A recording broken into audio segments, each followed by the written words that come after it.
ప్రేక్షకులకు నమస్కారం. ఇగో నా ఎదురుగుంటా ఉన్నాయి తాటిగారెలు.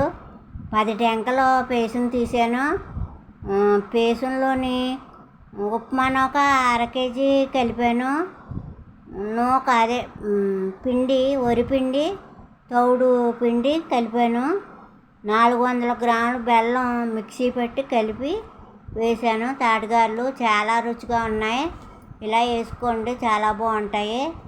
మరి బైబిల్లో వాక్యం ఉంది, డబ్బాలో చేయి పెట్టి పైకి ఎడితే ఏమీ ఉండవు, బద్దకించకుండా వేసుకుంటే రుచిగా అన్ని రకాలు తినొచ్చు.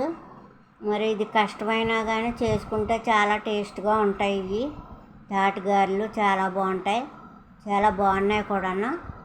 మరి ఇలా వేసుకోండి. అర కేజీ తెల్లను, ఒక ఉప్మాను ఒక అర కేజీ, అదే ఒక తౌడు పిండి కలిపాను. అదే గారెలు తగ్గట్టు కలుపుకోవాలి. బెల్లం అయితే 400 గ్రాములు వేసాను. 10 టెంకలకేనే, 10 టెంకలు వేసానుకని కరెక్ట్గా సరిపోయింది. ఇలా వేసుకోండి. ఇలా వేసుకుంటారని మీకు చూపించినాను. నమస్కారం, ఉంటాను.